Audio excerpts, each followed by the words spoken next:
What up? What up? What up? Welcome in, everybody. CJK, She Warrior, John Joe Moser, Audie, Phil Bond, Wandy from Missouri. From Missouri.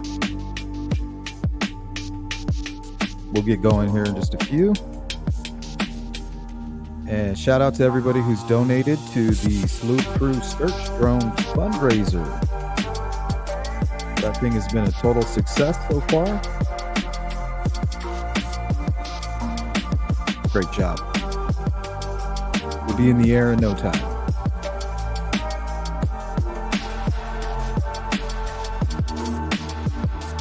Grunge Trust, welcome in. Candace,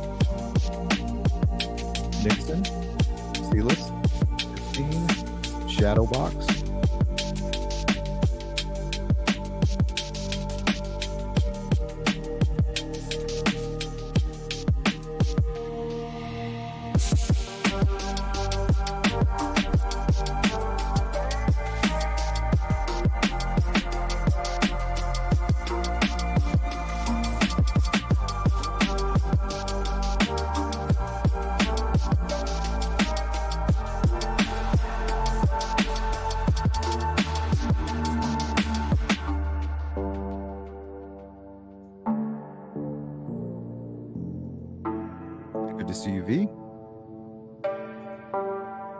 Shout out to all mods, by the way. I don't give you guys enough credit.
What is up, Night Shadow? Welcome in.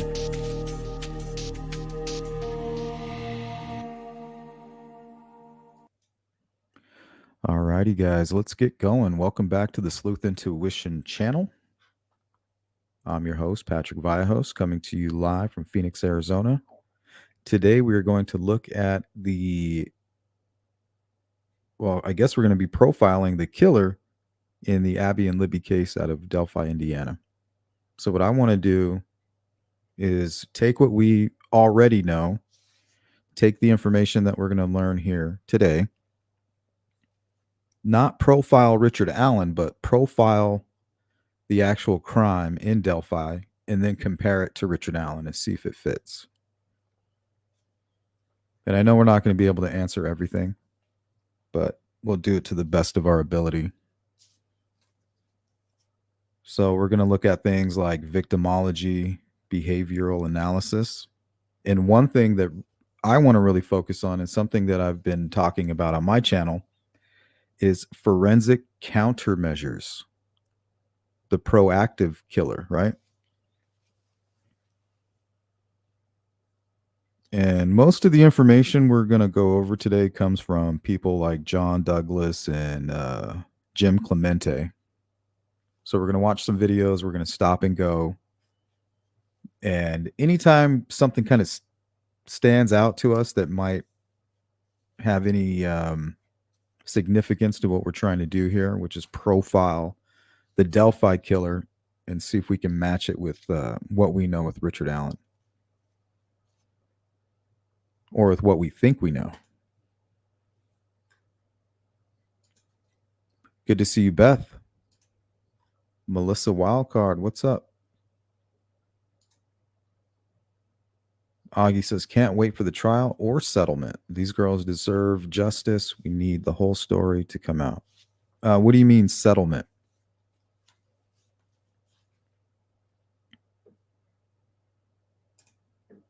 What's up, Melissa?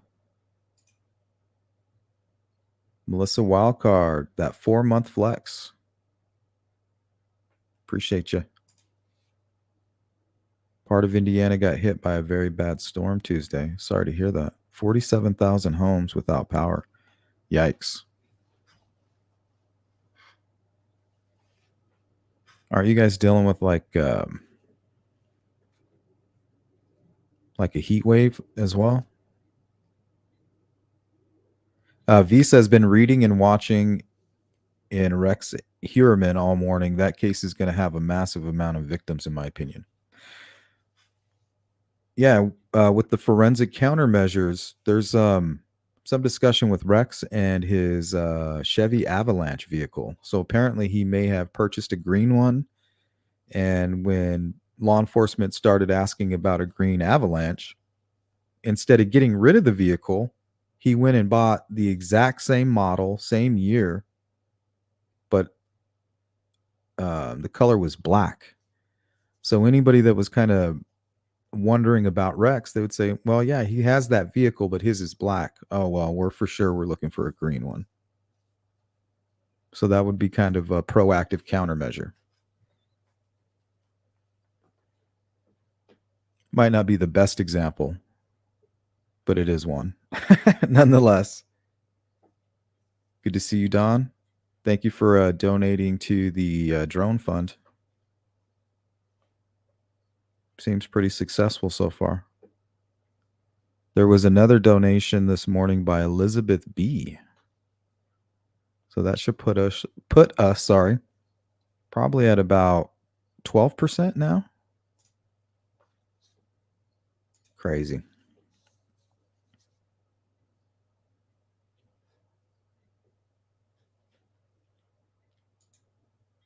Oh, plea deal? Well, the only reason I ask and you use the word settlement is because we're going to look at the case of Karina Saunders. And I believe it's still it's an unsolved case. I don't know a whole lot about it. All I know is that the FBI were doing their best to help with this case. Their whole behavioral analysis team was, and a whole group of profilers were trying to help. But in this case, local law enforcement fucked it up, basically. They tampered with evidence. They had the wrong suspects. Yeah, and now those suspects were actually sued the local law enforcement, and they had a settlement.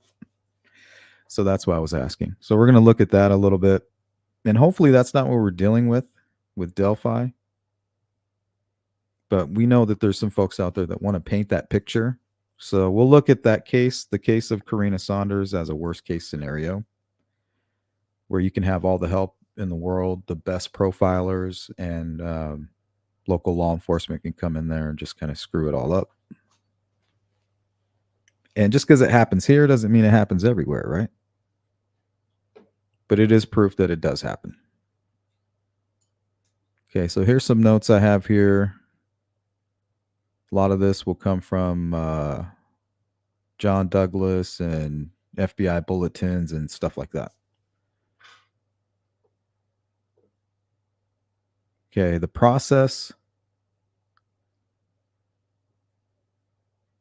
So profiling phases. 1, An assimilation phase where all information available in regard to the crime scene, victim, and witnesses is examined.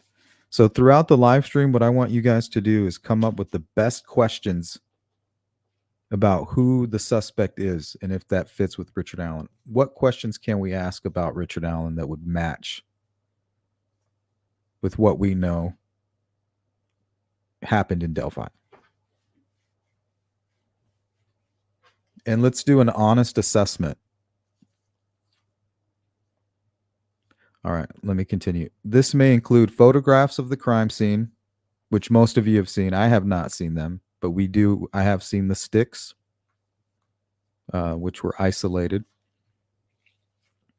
Autopsy reports, we don't have that.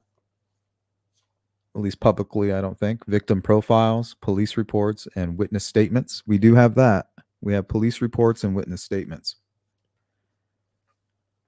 Number 2, the classification stage, which involves integrating, sorry, I have a little bit of a lisp there.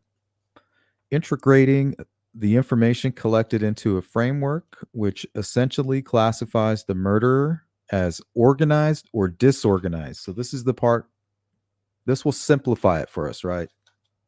Was this, and this has always been up for debate. Is the killer in Delphi, was he organized or disorganized?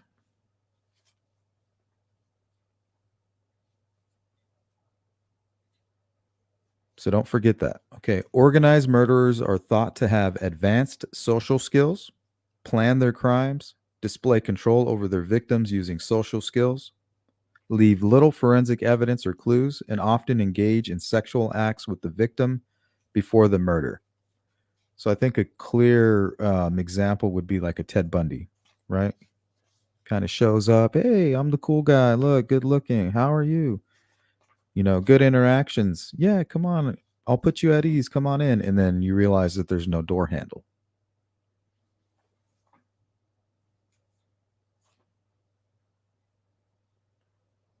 In contrast, the disorganized offender is described as impulsive, with few social skills, such that his or her murders are opportunistic, and crime scenes suggest frenzied, haphazard behavior and a lack of planning or attempts to avoid detection.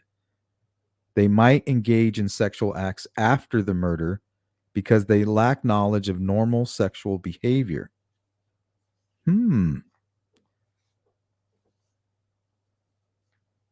Without taking a closer look, I'm leaning towards that one right now, just for now. So I'm leaning towards disorganized, but we're going to go over all the details.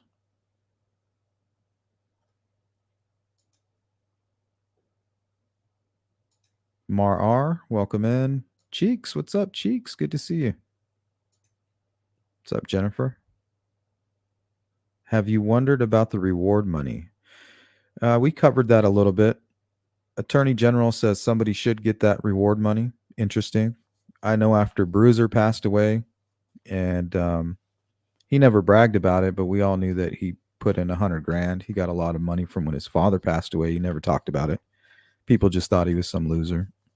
But yeah, when he passed away, they removed 100 grand from the reward. I'm sure his wife, his family needs that for whatever reason. That was probably something he was doing on his own. So I think it dropped to it dropped by 100 grand after that, from my understanding. So it may only be about 230. And according to the Attorney General, he wants to see that money go to the correct party. Who that is and who he means, and if not quite sure what he meant by that.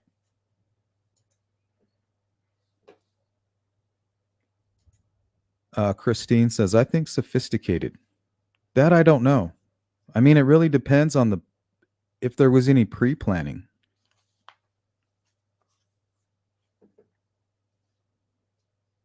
That part we're left in the dark. For now, anyway, right? I think he was organized and disorganized. I think he planned well ahead for what he was going to do, but I think he freaked out when he actually was doing it. And that's why the scene was hectic. I don't know. I don't know if we can have both. Can we have our cake and eat it too with our profile?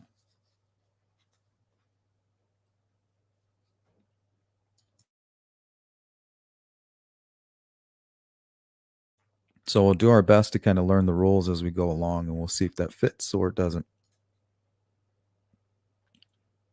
Is he organized posing as unorganized? See, now that's interesting. That's that proactive, oh, don't look at me. Sloppy o me. Good to see you, Gail. Doug Carter said hiding in plain sight. Oh, I'm glad you brought up Doug Carter. That goes to the behavioral analysis. Okay, we're going to learn throughout the live stream that FBI does meet and talk with local law enforcement, and they give them insight into things like criminal profile. Doug Carter, what did he say? We know you have a little bit of conscience left. We know this is about power to you. So, yeah, they most likely sat down with the FBI and gave them the profile. Doug may have picked those himself, but I guarantee that information came from the FBI and these behavioral analysis folks.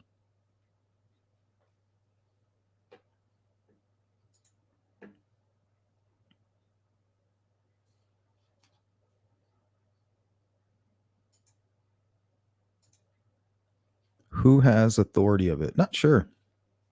Pretty sure the state, right?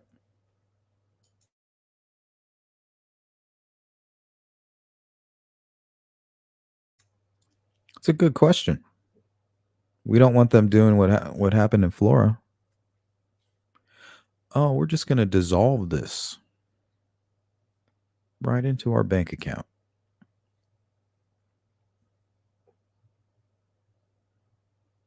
Or I guess better yet, absorb would be a better word. We're going to absorb this. I'm the captain now. All right, let's go to number 3. Following the classification stage, profilers attempt to reconstruct the behavioral sequence of the crime. In particular, attempting to reconstruct the offender's MO or method of committing the crime. So we're going to learn a little bit about the difference between the MO, the modus operandi, or the mode of operation, the method of operation, versus signature. And for me, the easiest way for me to keep it simple is usually the signature, and I could be wrong, but this is how I've always try to remember it. The signature is something that happens after the murder. So the MO is how they committed the murders, how they targeted their victims, and the signature happened after. So anything they did after the murder, which would be considered unnecessary, is something that the killer specifically chose to do. And those choices tell the profiler about the killer. I guess the MO would too, a little bit.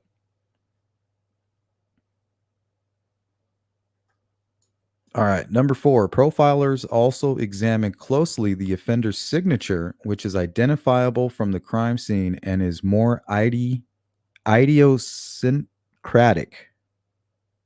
That's a new word for me. Than the modus operandi. The signature is what the offender does to satisfy his psychological needs in committing the crime. Kind of like what Doug Carter said. We know you have a little bit of conscience left. Why would they know that after you murdered somebody? Well, because what you did after you killed them.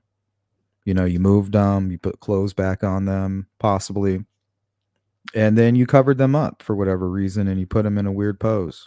So all of that activity would be the signature.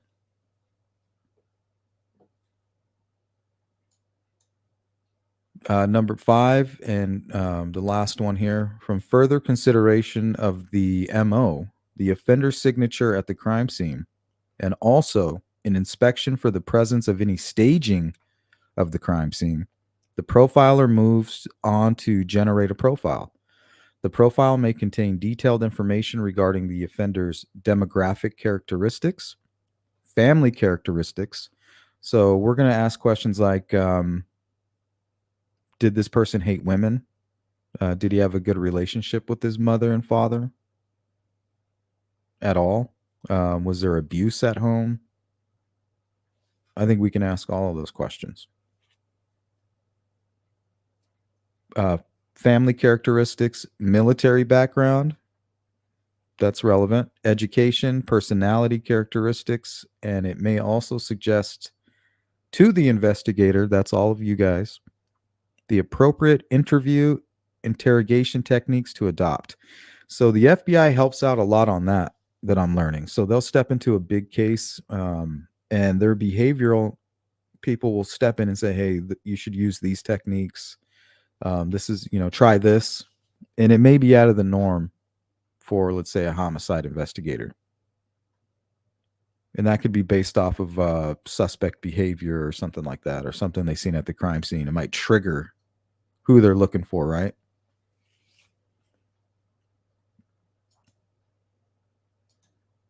All right, let's shut that down. Let's go to FBI profiler Jim Clemente. This was a good interview.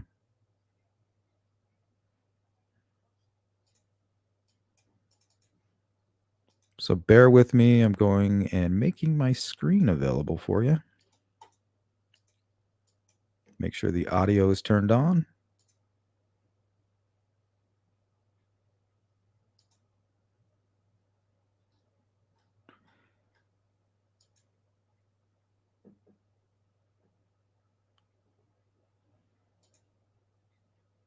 Next guest pretty much nailed the profile of the person who would later be arrested as the Gilgo Beach serial killer.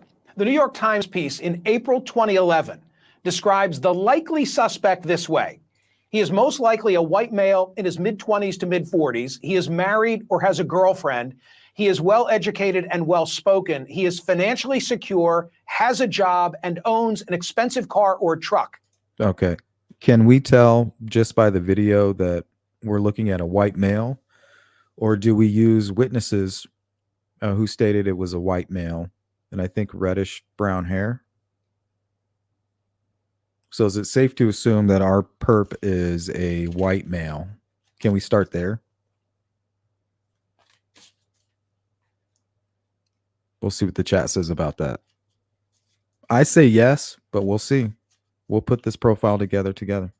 As part of his job or interests, he has access to or a stockpile of burlap sacks. And he lives or used to live on or near Ocean Parkway on the south shore of Long Island, where the police have found as many as 10 sets of human remains.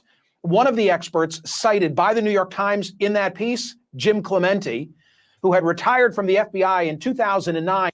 All right, before we get into Jim, let's go to Mar R. Says, I'm organized, posing as disorganized. That's funny. Where he was a senior supervisory special agent in the agency's behavioral analysis unit at Quantico. Clemente is then quoted as saying, quote, he did not stumble upon that location. He has some familiarity with it. And he also theorized it may be the time that his wife or kids or parents are away for the summer, meaning in which he carried out the killings. Remember the profile I tried to put together with Richard Allen based on his daughter getting married. Not only was she getting married, she moved out. Like before she got married, she moved out in September of 2016. She moved away. Like, I'm out of here, dude. And then got married at the end of 2017. So you got September, she's out of the home, or roughly in that area. And then also in September, his brother-in-law dies. Boom. Another travesty. Everything comes in threes. That's how he's probably looking at it. Where's the third one? And then boom, his wife checks out, apparently. Word on the street is she kind of checked out at that point.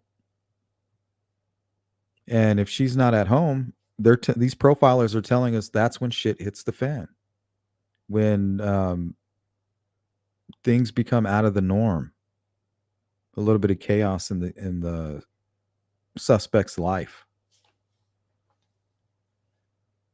Well, all of those things turned out to be true of the apprehended suspect.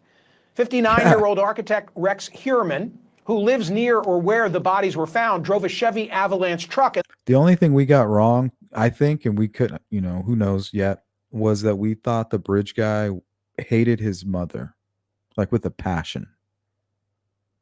But I don't know if that's the case here. But maybe some people do and they don't realize it. Law enforcement sources are now saying that Heuermann may have murdered victims at his family's home while his wife and kids were out of town.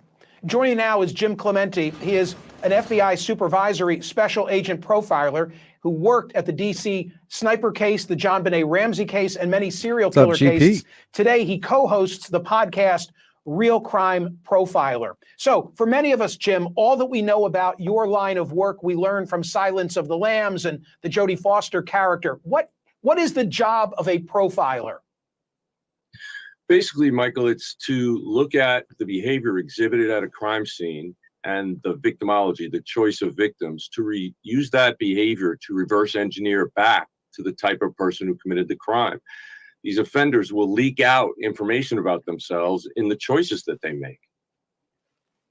So are you looking at a case and saying, when have we seen this before? Let me play that back. Back to the type of person who committed the crime. These offenders will leak out information about themselves in the choices that they make.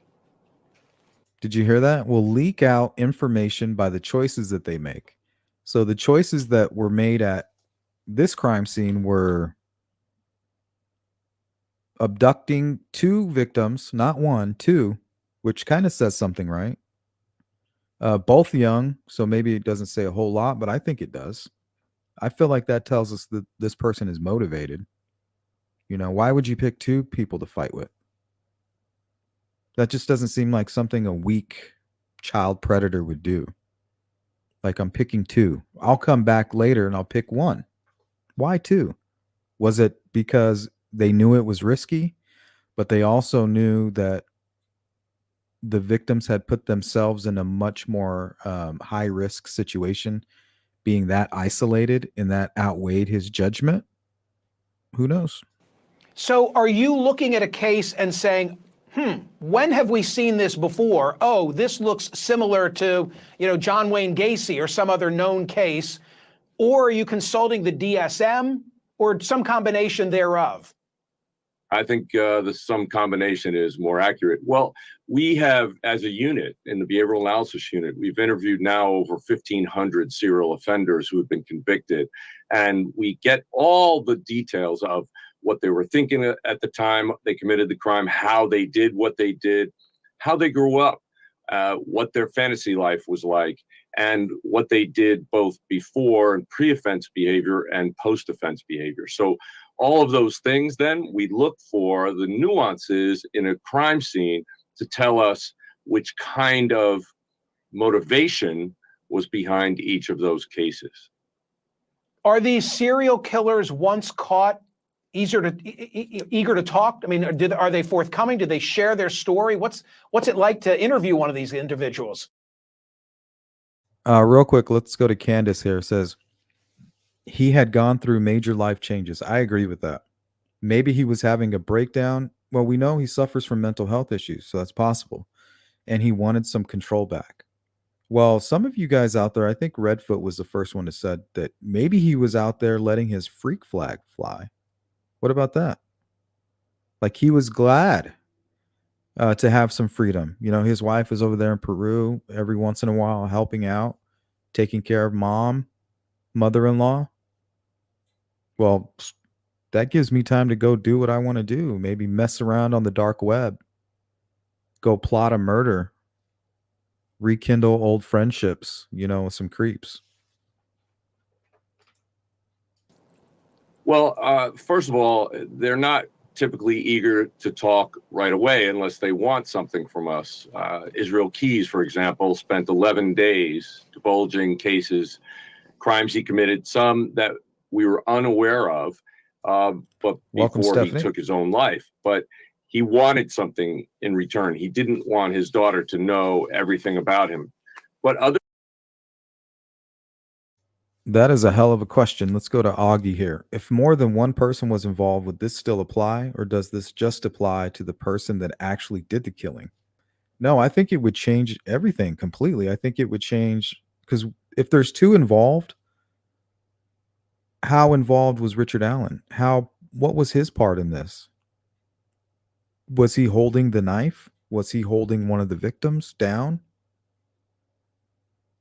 Did he help hold one of the victims, or when she ran, did he catch them, bring them back, and then the killer was able to finish murdering both girls? I think that would change everything completely, for sure.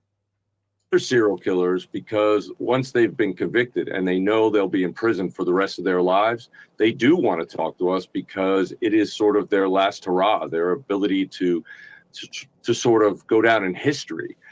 Okay, and also pertaining to Richard Allen, how do we appeal to his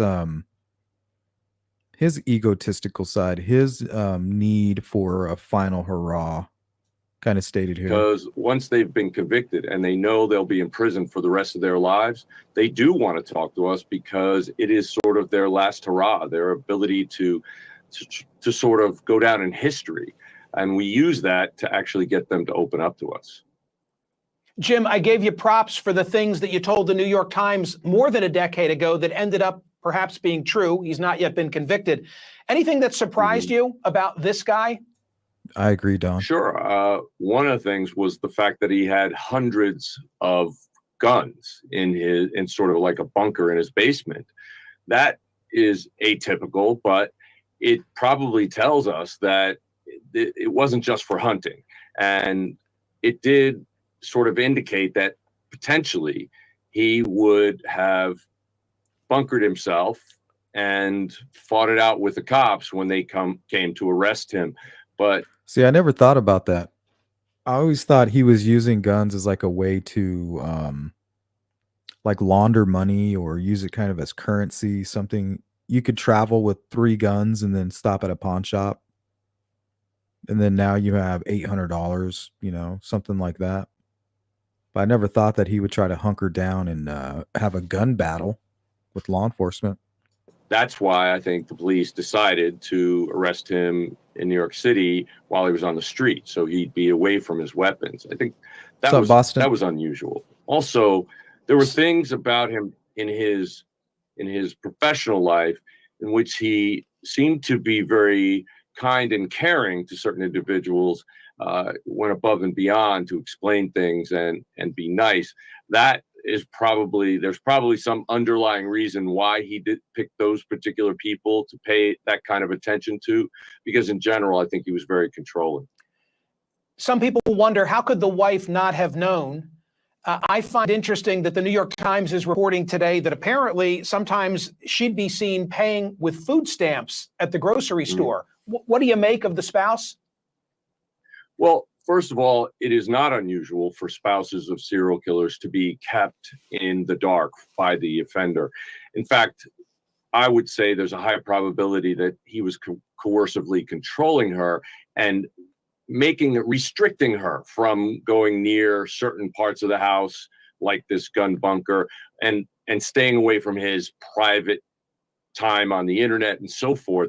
I think that is the norm. The fact that they were paying for food with food stamps tells me the relatively poor way that he treated his family. He did not hold them in high regard, and I believe that he may very well have had this family literally as a cover for legitimacy, so that when they were away, he could take advantage of and kill these women.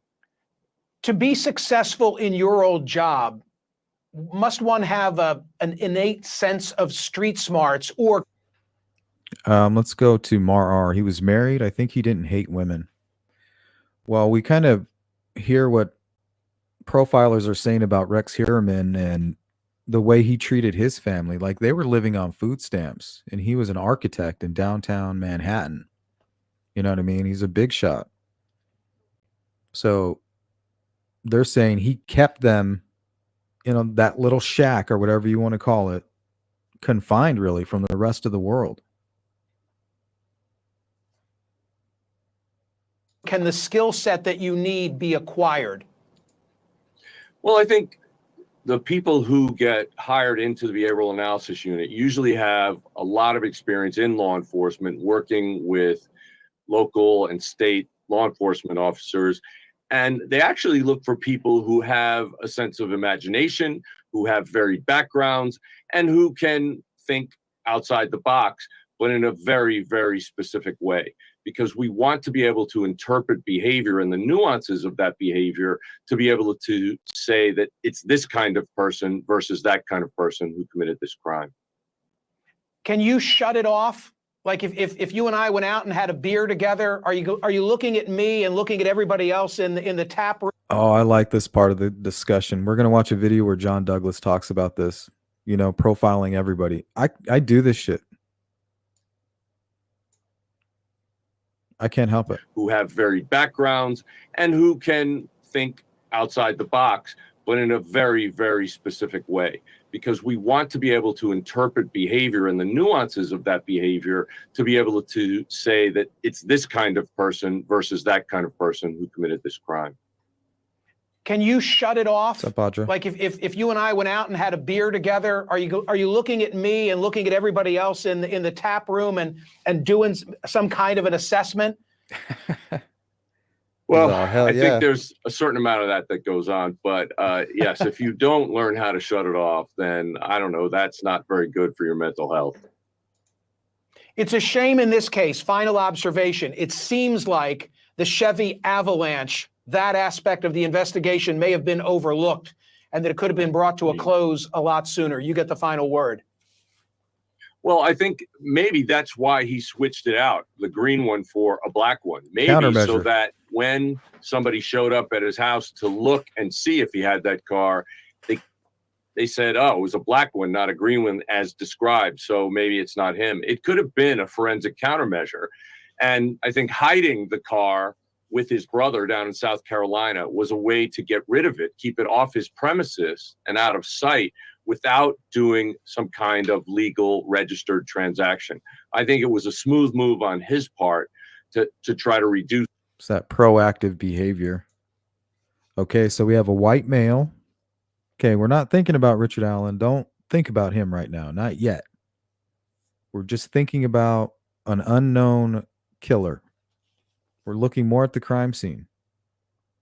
Right now, I think we have a consensus that it is a white male, right?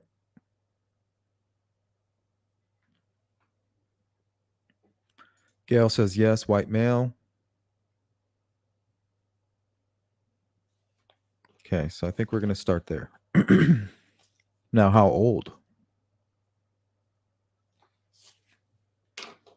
And we'll look at all the evidence in the Delphi case in a minute. Right now, I want to make sure we're following these rules. Profiling 101. Let's go to John Douglas here. Let's see.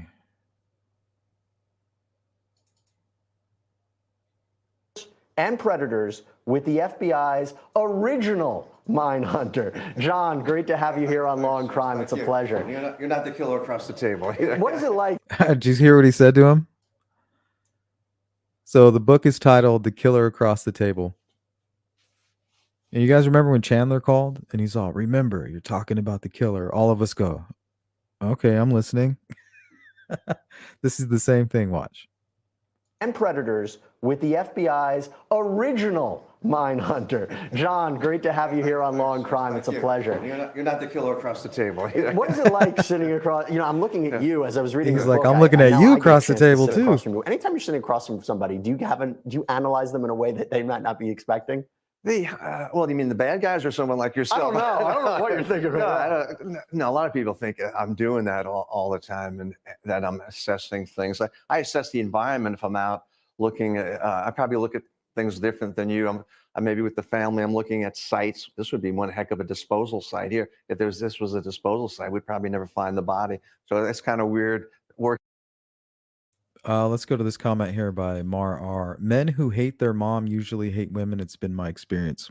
Well, people like Gary Ridgway and possibly Rex Heuermann, the only reason they were married at all and had a family was simply to wear it as camouflage. right?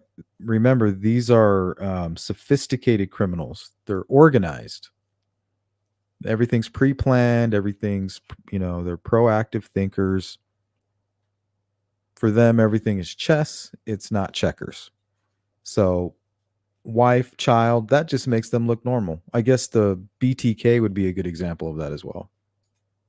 In this stuff for so many, for so many years. Right. So, but it's been interesting. It's been interesting. Absolutely. Now, I loved your book, and I was curious about this off the front. Now, you focus on Joseph McGowan, Joseph Condro, Donald Harvey, Todd Christopher Colehep. These are real quick. Let's go to V. Rex Heuermann family looking more and more involved.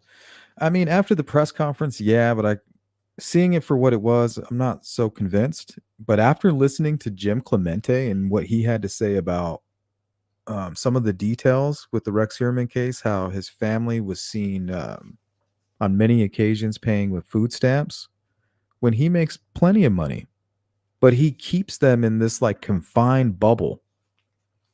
Like, hey, don't go into my torture dungeon or whatever. Don't go into my gun room or the man cave or whatever. But who knows? Maybe Richard Allen. Something about that shed never sat with me very well. Something just doesn't sit right. Something about them digging right next to that shed and that shed being there. Maybe that was his. Hey, don't go near. The family stays away from my shed, and they all know it. I'm a nice guy until you fuck with my shit type of personality. 4 killers that you predominantly analyze in this book. And while the book also discusses Manson and Bundy and Ed Gein and the BTK killer, why did you focus on these 4? They're each interesting. They're each different in the types of crimes that they perpetrated. I just got so much out of the interview. Let's go to Sherry's comment. Who passed? Dad passed when he was 12 years old. Who are we referring to? Of these 4 characters. 2 young girls. It was like McGowan. It was just amazing. I wish at the time I had a video camera on us to see how he reacted during the interview, where he was responsible for killing this brownie, 7-year-old brownie. And you got Donald Harvey, who was an orderly in a hospital, several hospitals, and he ended up killing maybe as many as 100. You have a guy named Joe Condro in the state of Washington, never had a case like this where he kills children, but he kills his friends' children. And he did this over a period of time. His friends' children. Damn. Participated in searches. And so he was. Did you guys hear that? He killed the children of his friends, and then he participated in the search for them. Picked, by me as well. And then I go down to South Carolina, a guy by the name of Todd Colehep, who shoots and kills 4 people in a motorcycle shop. And that's when the cops heard me speaking at a university down there, and they said, "Hey, John, can you help us on that case?" Which I would end up doing. But then, meanwhile, he goes on, he kills 3 other people. And if you recall the case, or your viewers, this was a case where they rescued a woman, Carla Brown, in a container where Colehep kept her for several months in the summer. And his only mistake, he said, is I should have killed her. He let her live. I'm glad you mentioned that. So Jeez.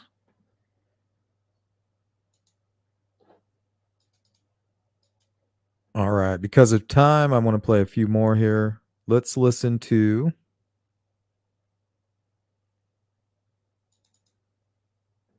More about Ariel Castro. I interviewed his former daughter-in-law the other night, and she was really revealing. I thought actually one of the more revealing interviews so far since this story broke, because she detailed all the abuse that her former mother-in-law and her former husband had endured at the hands of Ariel Castro, and it went way beyond the kind of, and I don't use this word in any light way, average domestic violence, if you like, that perhaps we all had been suckered into believing he had perpetrated. Let's go to V. Marie says, what if his daughter's name is one of the names he mentioned in confession? That's definitely something that would come out in trial, but I think that could also go to the reward stuff. We hear rumors, we hear things, and a lot of times those rumors turn into facts. sometimes even 6 years later. This was proper, pretty vile abuse that was going on. Yeah, I wrote a book once on called Obsession, had to do exactly with this subject matter. And there are people who are in relationships today that are being abused and controlled by husbands. They have to tell them when they leave the house, they give them a certain amount of money, you better not spend beyond this money. They check the odometer, on their car. But this is going way, way beyond the extreme amount of What's up, violence. Miss Thing? That's a good theory. Went looking outside the marriage, online dupe, and meeting in person, made him snap to protect his life. Just a theory. Exhibited on his, on his wife.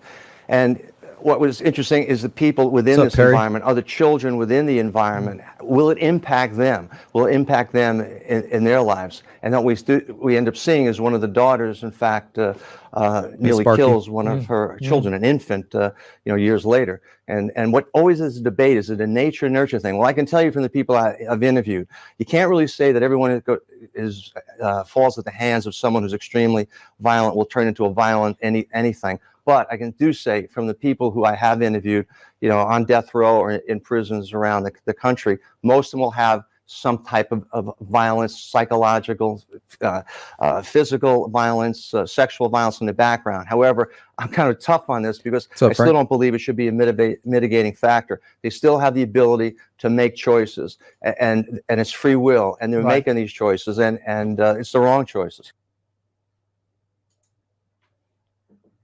More of I agree with that.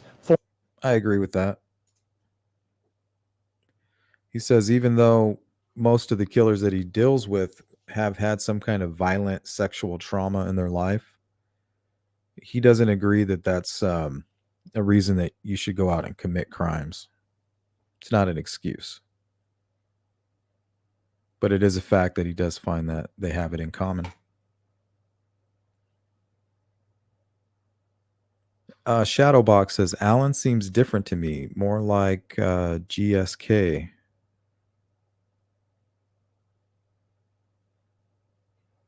What's GSK? Sorry. I don't think he wants any notoriety, fame, etc. I'm not sure he's ashamed of what he did, but definitely wants it under wraps. Embarrassment, maybe. So you think he's shy?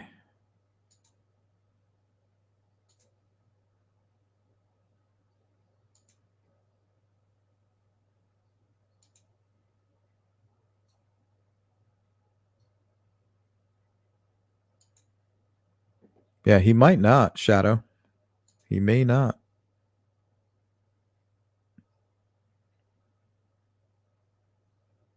Well, we know that there was 2 trophies taken from the crime scene in Delphi.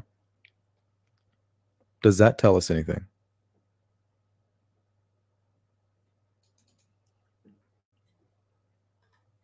Let's see. Let's read a little bit about victimology.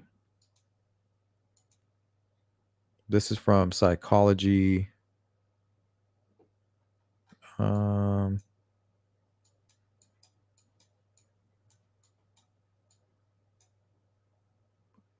Few different sources on these notes. R. Morgan is the author of Criminal Victimization, Bureau of Justice Statistics, U.S. Department of Justice on the internet.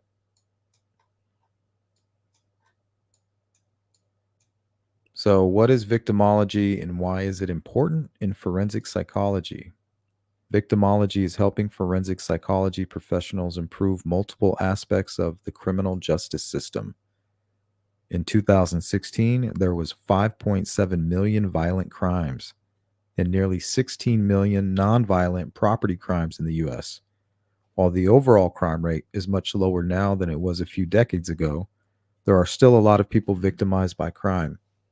In the past, these victims were studied far less than the criminals who victimized them. But now, with victimology, that's changing. And it's proving to be an important part of the criminal justice system in general and in forensic psychology in particular. What is forensic psychology and what is victimology? Forensic psychology, simply put, is where psychology and the criminal justice system meet. Those with forensic psychology jobs use the scientific principles of psychology to perform a wide variety of roles, such as assisting crime scene investigators, counseling inmates and correctional facilities, consulting with defense attorneys and prosecutors, helping design crime prevention programs, and more. Victimology is the scientific study of the psychology effects of crime and the relationship between victims and offender. It examines victim patterns and tendencies, studies how victims interact with the police and the legal system, and analyze how factors of class, race, and sexual orientation affect the perception of the victim by different constituents, including the public, the court system, and the media. How does victimology help the practice of forensic psychology? The field of victimology has provided forensic psychology professionals with new understandings they can apply to multiple areas of the criminal justice system. Victimology is helping to improve crime prevention, law enforcement, corrections, criminal prosecution, and things we talked about with that. They help with investigative techniques.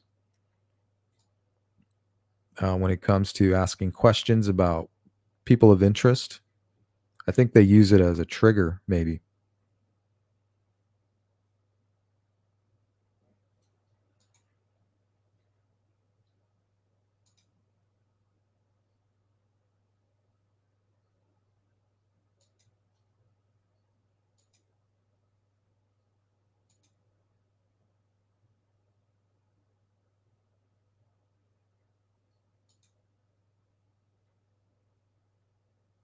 Rex Heuermann's uncle.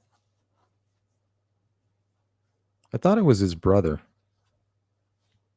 Well, they tried to tie him in with some other crimes, I believe, and he's connected with the avalanche. Something with that. We'll have to get into that at another time.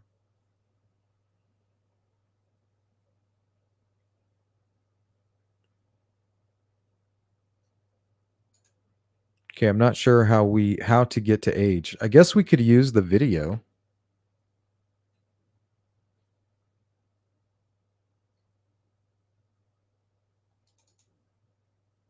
The video, the audio, and then the witness statements about what they saw. Originally, they said 18 to 40, but may appear younger.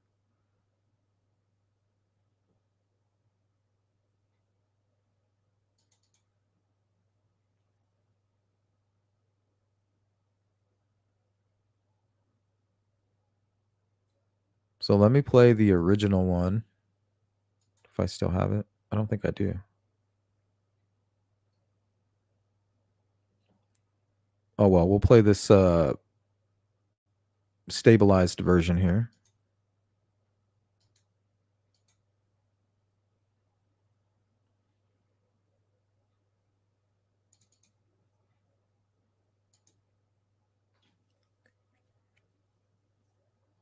So witnesses say white male. I feel like I'm observing a white male.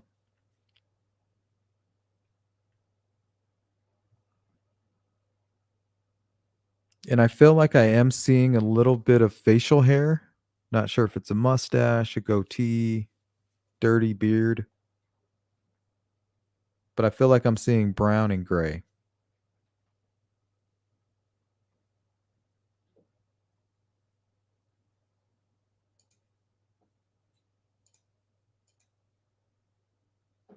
Sherry says, I don't know about Richard Allen's parents. Well, from my understanding, Richard Allen didn't really know his father too much.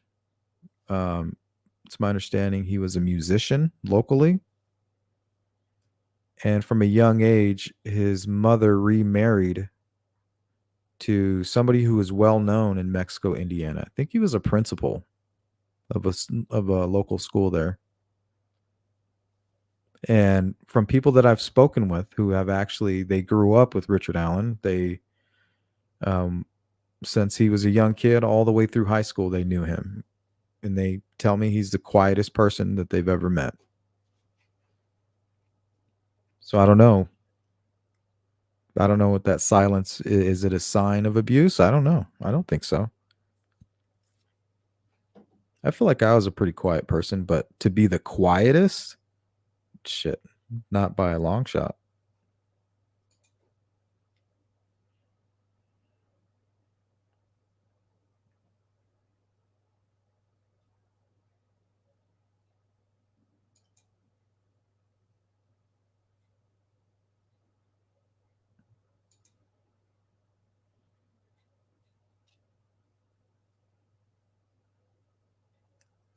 Good to see you, Charlotte. Says the uncanny resemblance with the daughter and her picture at the bridge, not a coincidence in my opinion. Yeah, that's hard to wrap your mind around. I wonder whose idea it was to go to the bridge. I know a lot of kids were doing it though. So it could have been her idea. I just don't know how anybody could go out there to that bridge after the girls were murdered. Not for that reason. You know what I mean? Like, hey, let's go take wedding photos at the Monon High Bridge where 2 girls were murdered.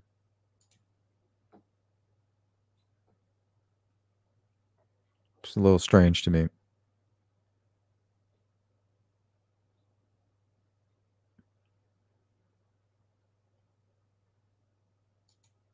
Shadowbox. Oh, Golden State Killer. Okay. Yeah. You're right. Forgot about that guy. Ex-cop.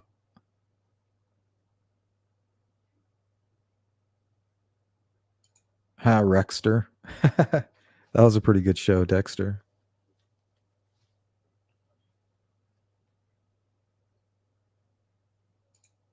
What's up, Kirsten?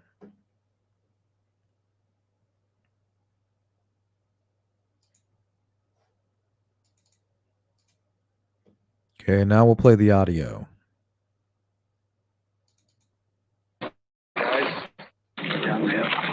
Guys, down left. Guys, down left. Guys, down left. Guys, down left. Okay, I'm going to say at least 20 years of age. Definitely, I'm going to say 18, over the age of 18. Guys, down left. Guys, down left. Guys, down left. Guys, down left. Guys, down left. Guys, down left. Guys, down left. Man, I don't know. It's hard to tell. I'm going to say 18 and 0. White male, at least 18 years of age. Mar says, sounds old.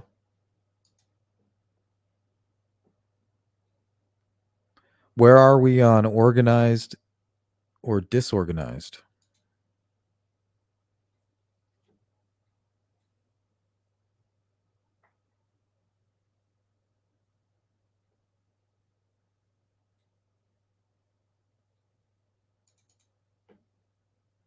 Former FBI agent James Fitzgerald, FBI criminal profiler. He played a critical role in catching the Unabomber Ted Kaczynski.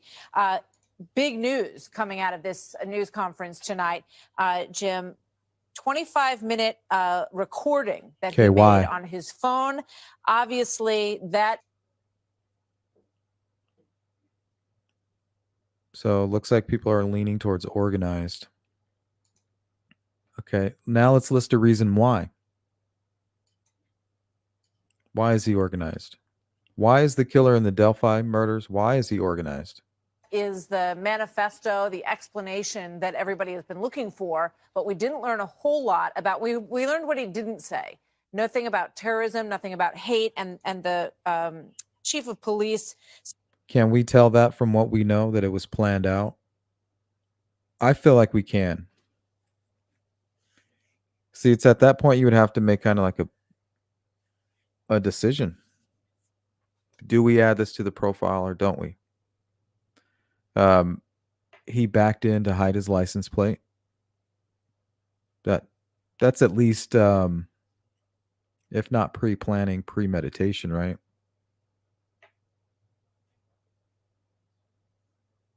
He was overdressed. He had a gun and a knife. Even though I know that some men carry a gun and a knife daily, is that something that we know about Richard Allen? Did he carry a gun and a knife daily? Is that something normal for him? But also, there appears to be items, because we know Richard Allen was skinny at that time. We always thought the bridge guy might have had a belly. Now I think it's safe to say he's possibly got items under his jacket. Why is he overdressed? So I think stuff like that leads to the pre-planning. The timeline leads me to think it was pre-planned. You know, the girls say, "Hey, we're going to the bridge at 1:30." Well, Richard Allen shows up at the bridge at like 1:26. Like, what are the odds of that?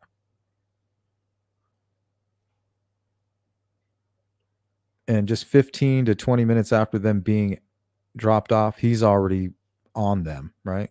He's already watching them on that bridge. Said that it was an outcry of a challenged young man that focused on his personal life. Your thoughts? Sure, Martha, and we've heard this before, even with school. That's a good point, Mar R. What about what witnesses had to say? He was moving with purpose. They remember saying somebody had a bad day. So he's grumpy, moving with purpose, and he chose 2 victims. In my opinion, that tells me he's motivated by something. He's moving with purpose. He's motivated by maybe the same purpose. School shooters or snipers. These people have individual, long-term problems, psychological issues, and if they have access to a gun, they may use pretty that. tight. If they have access to bomb-making materials, they'll utilize that. If it's driving a truck into a crowd, they'll utilize that. But boy, I'll tell you, when the more I'm hearing today about this guy, he's so fit. Good point. Let's go to Matthew Greco. Organized entry, disorganized exit. Was it disorganized? I mean, nobody could have really identify him.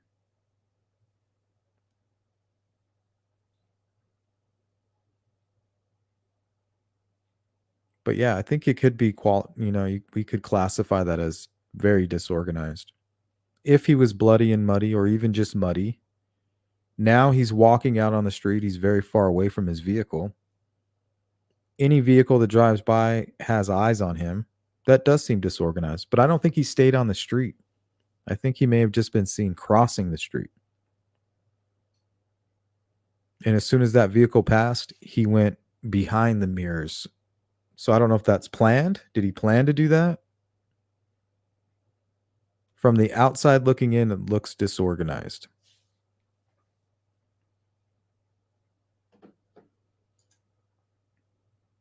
Its description of a classic serial bomber or serial sniper. Look, Cho at Virginia Tech, he sent off videotapes to a news network of explaining why he did what he did. When we went inside Kaczynski's cabin in Montana in 1996, there were...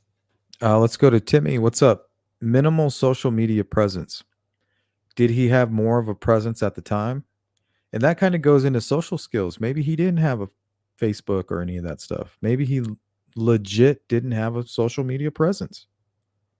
Does that take away the whole social aspect that we would give to credit that we would give to an organized killer? That's how it was explained to us, that they would have strong social skills, kind of like a Ted Bundy, remember? Somebody who could convince you and bring your guards down. Like, sure, I'll get in your car. Or, yeah, I'll help you, Mr. Man in the Cast. Remember the movie Silence of the Lambs? Buffalo Bill? Yeah, those were all written about Ted Bundy and Gary Ridgway. Ted Bundy used to do that. He would wear a cast. Sometimes he would go out, he'd put a cast on his foot, put his arm in a sling, walk around in crutches. And he would ask dozens of women, He would ask one woman, turn around and ask the next, hey, can you help me? No, get away from me, creep. Hey, can you help me? No, get away from me, creep. And then the one compassionate person, oh, yeah, I can help you. What do you need? Oh, yeah, just come with me.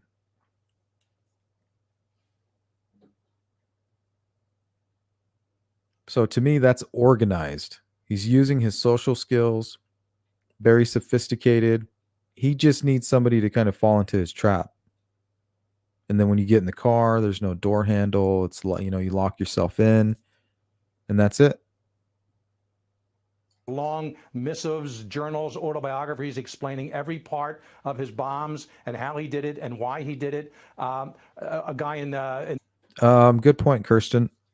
So we have a white male, I'm going to say at least 18 years of age, who used a sharp knife. Does that tell us anything about this person, this perpetrator? To me, that always says personal, but it could mean quiet. I can't fire this gun in this near this creek. It's going to echo through this valley. And maybe that was frustrating for him. He thought, well, they were supposed to listen to me. Now they're forcing me to kill them, and I can't kill them with this gun because it's going to make too much noise. If I use this gun, I'm in trouble. So now I have to abandon my gun and go to the blade. Once again, that tells me this person's highly motivated.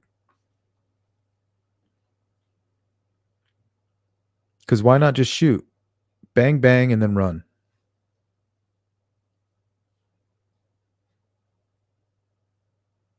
in Utah and in Illinois in 2006. He wrote letters to chiefs of police why he set off 2 different bombs, explaining how they were constructed. Eric Rudolph did the same thing with his Army of God letters. So it's almost like these guys are following a script one after another, but it has to do with deep-rooted psychological issues that they don't know how to manifest them in other. Let's go to Sherry. Says gave very different descriptions. Gave very different descriptions, but all pointed out the fact that the person they saw was the guy in Libby's video. So that's how witness recollection works. You're not supposed to remember that. But if you see a photo, you're like, yep, that's it for sure. That's what they did. Oh, well, I saw a guy wearing black, and who knows? It could have been in shade, a shady area. Back to the sun, versus another witness who was the opposite, was able to see the suspect with the sun shining in their face, and the other one with the sun to his back. And dark blue in different lighting can appear black. So regardless of what they remember, as long as they look at Libby's video, and that's why it's so important that they had that and that she was able to capture that, is now they have reference. Like, yep, that's the guy I saw.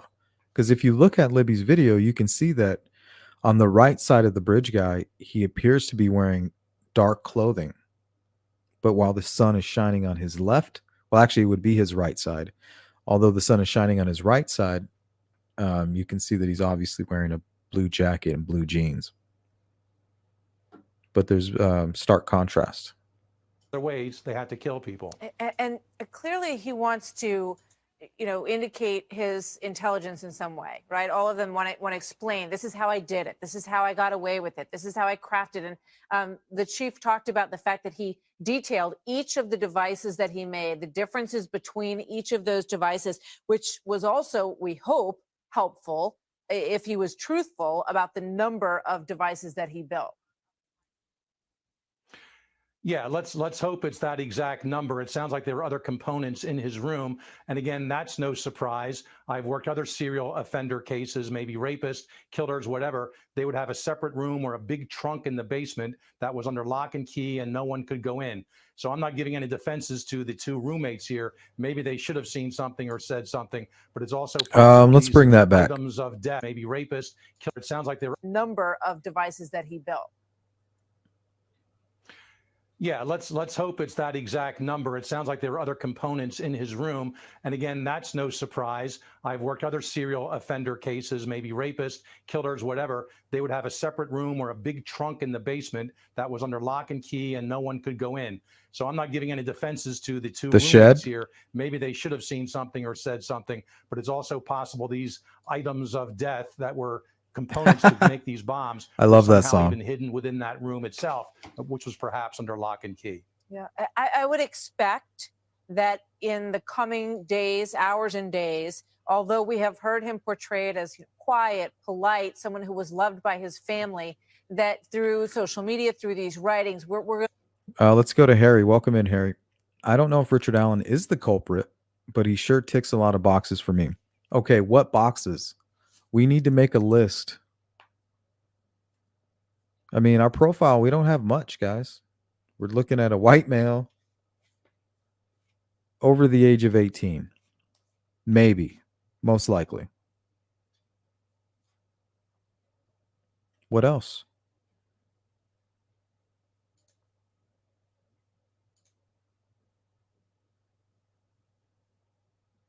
I'm going to have to say lacking social skills. Well, no, because I'm profiling Richard Allen, not the crime scene. You didn't say the magic word. So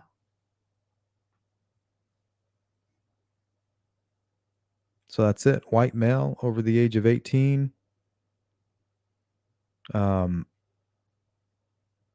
Can we say it was personal?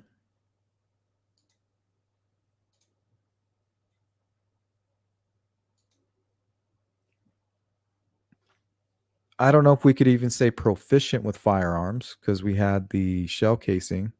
I don't know. Did the gun jam?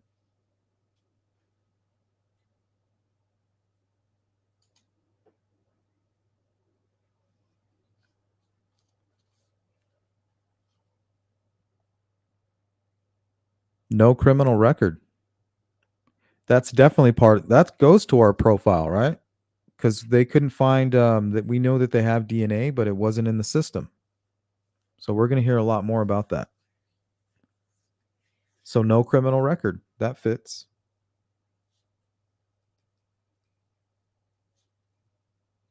So we're looking for a white male over the age of 18 with no criminal record. It's not a whole lot to go on.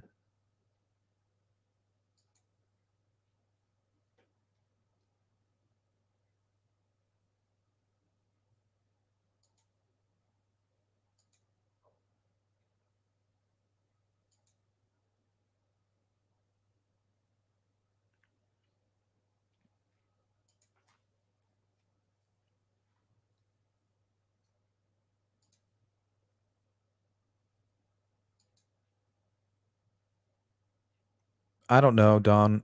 Going to that question up here, I've seen plenty of photos of him where his pants are just all scrunched up at the bottom. Short people problems. 2 to 3 p.m. the Sunday, February 13th would be getting ready to set. The date is significant. Well, I think it kind of fits the profile with things that have changed for him. Remember his daughter getting married. Not only is she getting married, but she moves out of the home. Now she's gone. Brother-in-law is now dead. And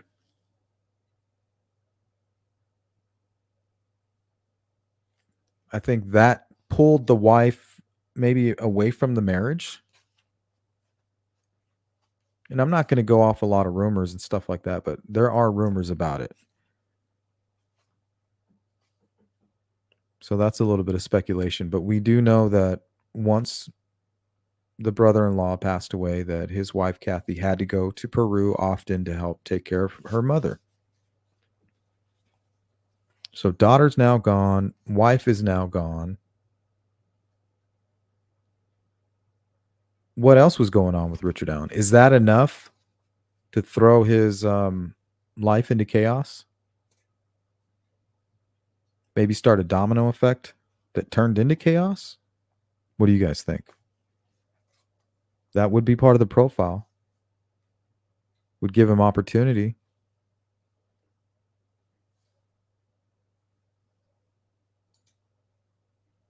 Charlotte says the knife is an extension of him. Remember the video of him with the knife and a cat. Yeah, also in his pants were all bunched up at the bottom in that video. They didn't seem very ironed.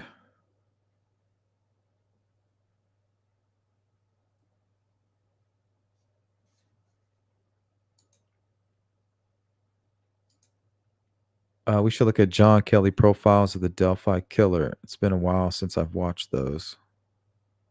Yeah, I like John Kelly. I think I have something here from John Douglas where he talks about the Delphi case. Let's go to that real quick.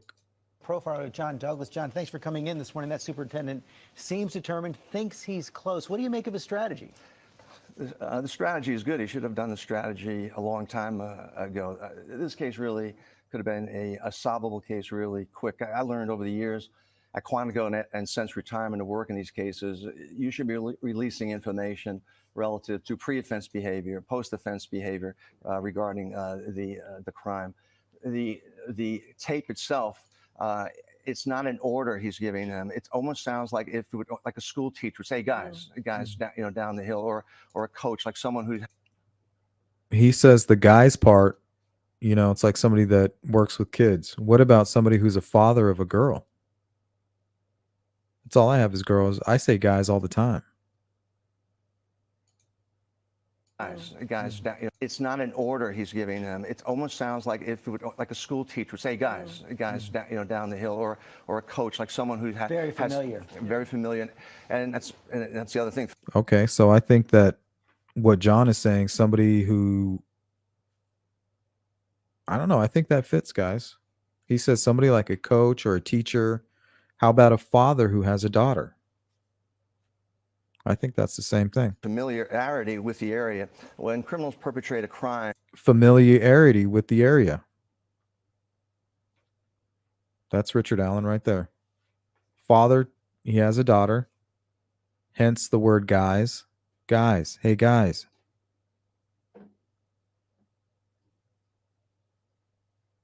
And there is a thing that we call the comfort zone, where they don't just perpetrate a crime, particularly like this one here, in an area where they've never been before. So this person has been there and feels extremely comfortable. Okay, this person has been there and feels extremely comfortable with the area. Richard Allen. It was the victims were low-risk victims until they decided to go out that morning in that isolated area. Okay, we talked about that earlier. Going into the isolated area. Did that eliminate the threat of two victims? Did that outweigh it? Was he weighing his options? He said, well, I can't attack these two girls because there's two of them. It's going to be too much of a headache. But on the other hand, they are in this isolated location. There's nobody around. Maybe that'll make up for having to deal with two people instead of one. Increase their risk level on the part of the offender. His risk level was pretty high because it was daylight. This is a park, it's public, and there was a really strong chance someone could have come upon him. What kind of profile would you be building? Let's go to CJK. Guys used interchangeably. I think that's really what John Douglas was referring to. Somebody being a coach or something, you say guys when you're talking to a group. I think that's what he meant. But what I was trying to say was I think it can apply to a father and his daughters. I hear that used all the time. I use it myself. Based on the information that you have, and what additional information would you need to make it more accurate? Well, what you need is the autopsy protocol, the autopsy photographs, the method and manner of death. You do the victimology, which is important in this case. Like as I said, they're very, very low risk types of victims. So you have this information, and for an age group, I usually start off at about a mid. Let's go to Harry. It sounds strange, but I don't think he was a criminal before this. I think he acted out of character.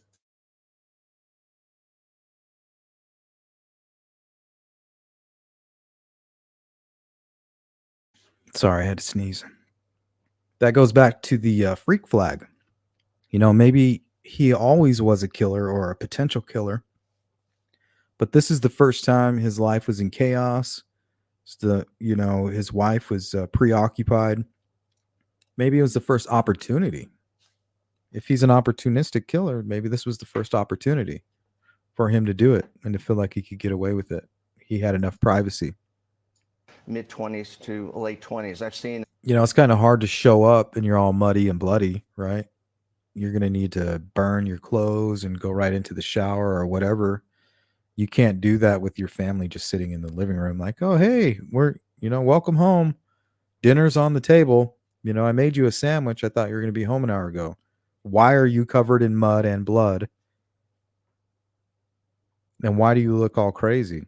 That the Bureau came out with a range. It's way too long, from 18 years of age to 40 years of age as a What's as up, potential Brad? Suspect. I start in the mid-20s, and I'll either tack on years or eliminate years based upon either the sophistication of the crime or the lack of sophistication, of the crime. Let's hope we stay close on this one. John Douglas, thanks very much.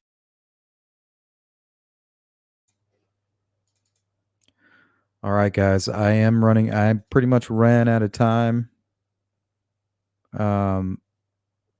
Let's go to this case here of Karina Saunders.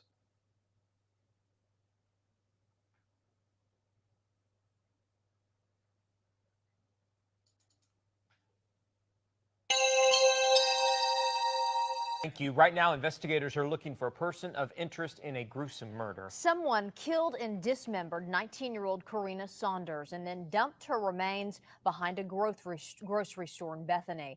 Detectives want to talk to a man named Cody Perez. They think he planned to hitchhike to Texas and then to California. Eyewitness News 5's Naveen Dhaliwal has the very latest on the cross-country search. Naveen? Well, thanks, Jessica. Police say Cody Perez was last seen here at this Olive Garden on Memorial near North May. Now, they want to speak to him because they say he may have crucial information regarding Karina Saunders. Bethany police say this man, 21-year-old Cody Perez, may have some answers as to what happened to Karina Saunders. Now they're getting help from the FBI's Behavioral Analysis Unit, trying to come up with a possible profile of the person responsible for Saunders' murder. Bethany police will provide what they know about the investigation so far, all the information they have. BAU, the Behavioral Analysis Unit, will then take that, analyze it, provide unknown subject profiles, give them leads, avenues to pursue in the investigation. They can help with interview strategies and provide assistance in search warrant. Police say Perez was last seen on October 10th at this Olive Garden where he worked. They say he may be headed to Dallas and then California, but they feel he has crucial information on the teen's death. The 19-year-old was found dismembered in a duffel bag last week behind this Homeland store. According to Perez's Facebook page, he's a fan of the Insane Clown Posse, also known as ICP, a cult group. Authorities say he went by the name Hatchet Man. He was a student at Platt College for culinary school and was skilled at using knives. Karina Saunders, on her Facebook page, was photographed with a tattoo that was associated with the ICP. Now, police tell us they are continuing to get leads on this case. However, they won't tell us specifically what those leads are, but they do tell us that they are following up on. Okay, so the FBI was helping out and they were trying to assist in this case. Let me go to a quick article. So they have their suspect, Cody Perez.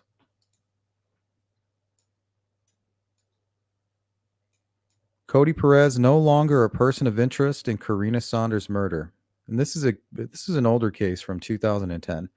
A man the Bethany Police Department once sought in connection with the murder of a young woman whose body was found dismembered and stuffed in a duffel bag has been cleared as a person of interest. They still don't know who did this. A man the Bethany Police Department once sought in connection with the murder of a young woman whose body was found dismembered and stuffed in a duffel bag has been cleared as a person of interest. Police originally named 21-year-old Perez as a person of interest in the case on Wednesday, October 9th. They believed he had information vital to their homicide investigation because of Perez's relatives told police he'd brought the victim, 19-year-old Karina Saunders, to their home. The family member claimed Perez had a relationship with Saunders. October 20th, 2011. Oh, that's just a related. Sorry. On October 21st, Perez called Bethany police and told them he was in Arizona, but was coming back to Oklahoma to speak to investigators. Bethany police interviewed Perez Saturday, October 23rd, at police headquarters. He told them the family member who claimed he'd had a relationship with Saunders was wrong. He said the relative mistook the victim for another young woman he'd brought to the house. So they had the wrong guy. They put out a manhunt. Then here's an updated video on some other suspects who were actually arrested, let go, and detectives were fired. One was arrested, and the suspects ended up suing local law enforcement. Former suspect in the gruesome murder of 19-year-old Karina Saunders is now suing police for wrongful arrest. In a federal lawsuit, Luis Ruiz claims a flawed investigation put him behind bars. News 9's Lisa Monahan has been following this case. She joins us now from the newsroom with more. Lisa? Well, Kelly and Amanda, it was about a year ago that we first pointed out some flaws in the murder case that investigators had built against Luis Ruiz and Jimmy Massey. Those discrepancies are now spelled out in a 27-page federal lawsuit against the Bethany Police Department, its chief, and the detectives who first handled Karina Saunders' murder case. Luis Ruiz and his defense find a lot of gray area in between the black and white.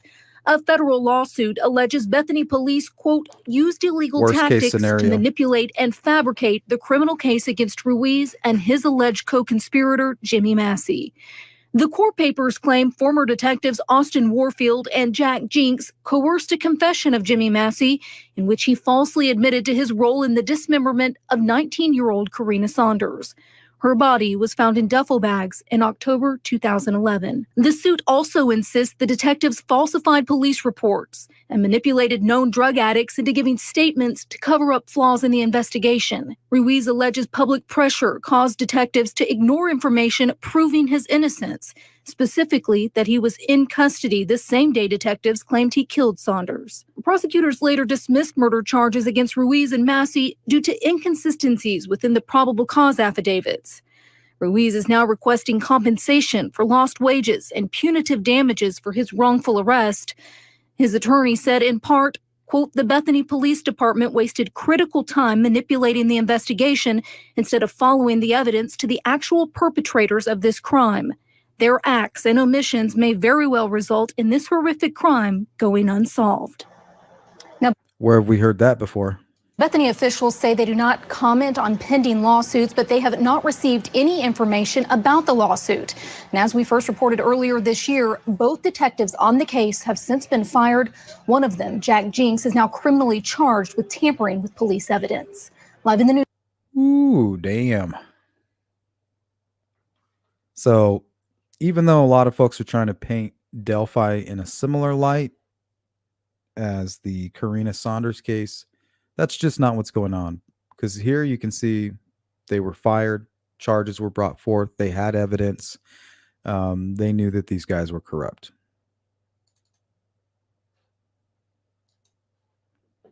So hopefully we don't have to deal with that. So I think the moral of the story is that Richard Allen does fit the profile. If you ask me. If you ask me, that is.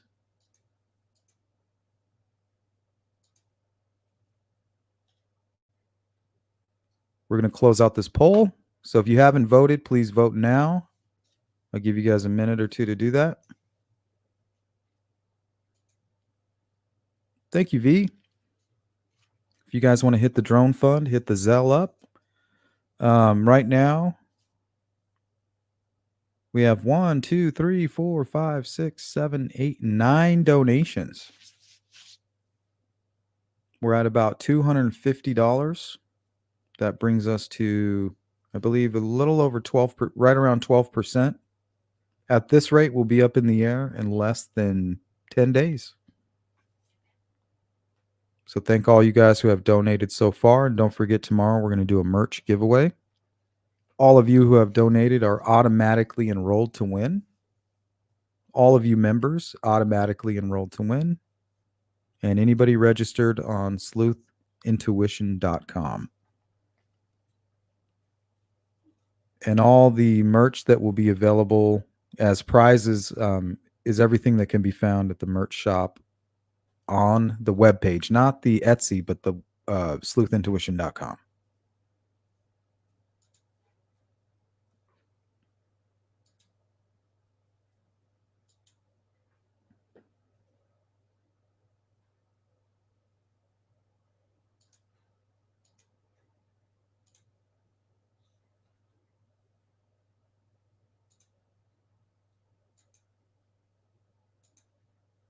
Good to see you, Purdue. Charlotte says he fits the profile, and that's scary. Did he kill before, or was it a dark web infused violence? I don't know. He definitely fits the profile. It seems like he finally had the opportunity. So maybe he never had a reason to kill before. But I personally believe if Richard Allen is responsible for this, he's done it before.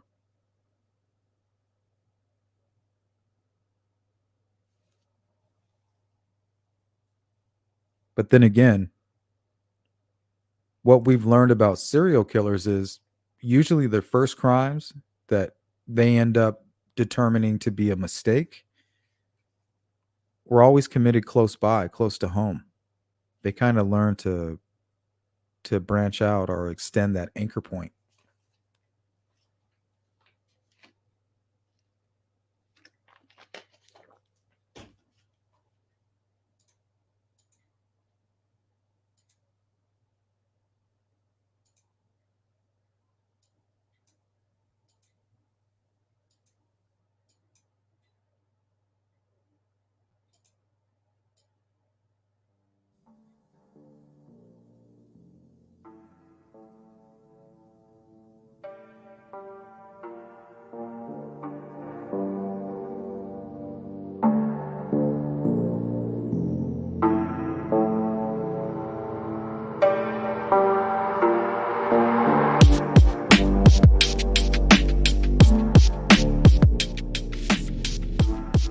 Whoa, that was way too loud. Sorry about that.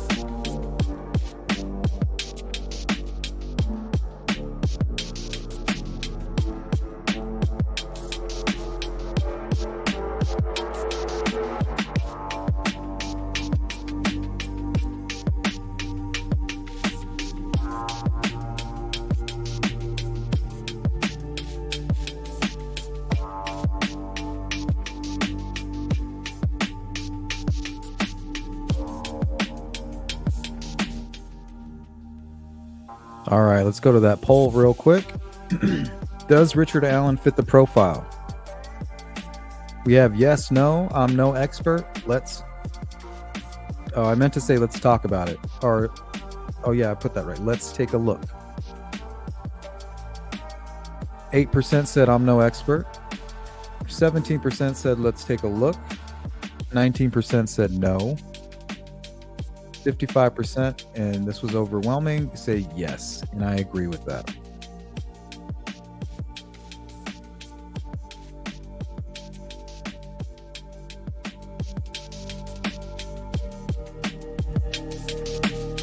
All right, guys, you take care of yourselves.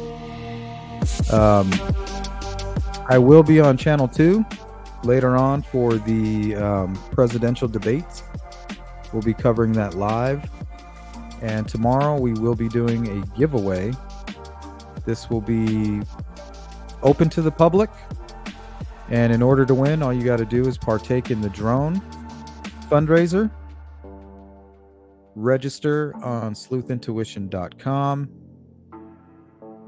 or be a member of the YouTube channel. If you are under that umbrella, you're automatically enrolled to win. On that note, guys, I'll see you later. Peace.